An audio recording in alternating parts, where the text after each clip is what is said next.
talk about Jacob, a Jacob stone. We heard about this particular text in Genesis, and I want our young people I want to have something for them to do, and you family members and all of us can do it as well, because it's a wonderful reminder that God is with us. For surely God is in this place, as Jacob says. And you see the image that we have here is a bit of oil being poured onto a stone. You have that in your bulletin as well, a Jacob's stone. So let us stop sharing the screen, and I will share with you what I put together for our young people. A Jacob stone. Good morning, you all. You just heard how Jacob woke up from this sleep and realized that God had been with him in a place he had not thought was so special the night before. And then he said, surely the Lord is in this place, and I did not know it. Then he took the stone that had been beside him that he laid on, he stood it up, and he poured oil onto it, called anointing. Jacob finally realized what had been true all along. God was with him. And this is true for you too. Sometimes we expect God to be in a church or a chapel or even our home. But Jacob, this story invites us to a little adventure beyond those familiar places. God meets us beneath an open sky, beside a tree, near a garden, along a path, in some quiet corner we may have passed many, many times without even really seeing it. This week, here's what I want you to do. I want you to choose someone close to you, a parent, a grandparent, sibling, cousin, godparent, or a friend, and invite them to help you find a place for your own Jacob's stone. Do not begin going out only looking for a rock. Begin by looking for a place. Walk slowly. Pay attention.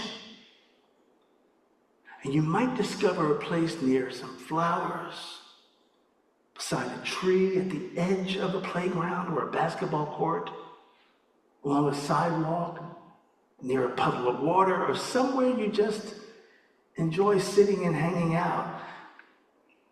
Ask before choosing it. And be careful not to disturb anything that is actually growing. Now, when the place feels right, find a small stone nearby. Look at its shape and its texture.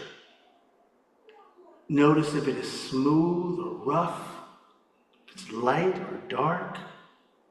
It might even be warm from the sun or cool if it's beneath the shade. The stone is not magic. It is something simply that you can use to mark a memory. And then, with someone that you trust, place a tiny drop of oil, olive oil or another cooking oil, on the stone. And as the oil touches it, say together, surely God is in this place with me. Then stay there for just a moment. Look around carefully. Listen for birds, for traffic, wind, voices, leaves, or whatever sounds belong to that place in that moment. Notice the light and the ground beneath you, if it's soft or if it's hard. And then remember that person you brought with you who's standing beside you.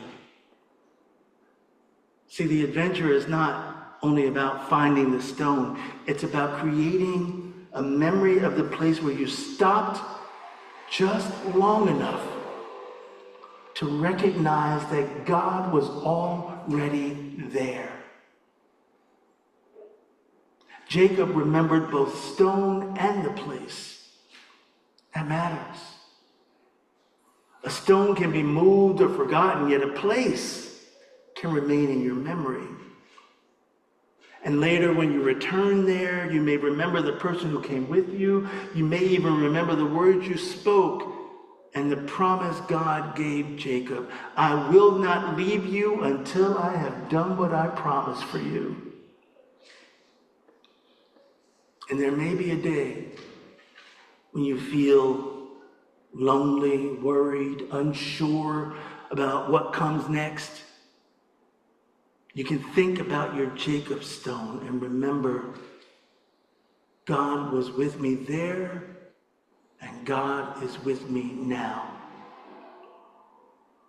You might even return to the place with the person who helped you choose it. You might tell someone else why it matters. You might even invite them to create a Jacob stone of their own.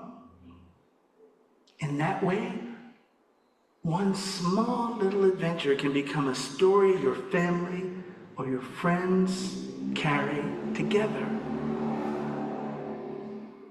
So sometime this week, step outside with someone close to you. Find a place worth remembering.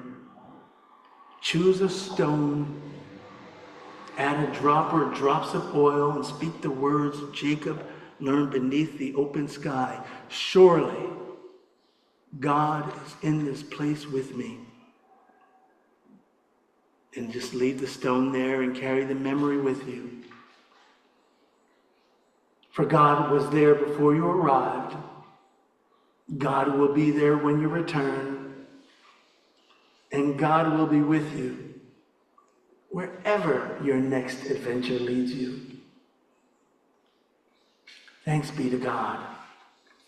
And let me know about your own Jacob stone. Thanks be to God. I might make one right in front of the church out here so I can show you where it is. Thanks be to God.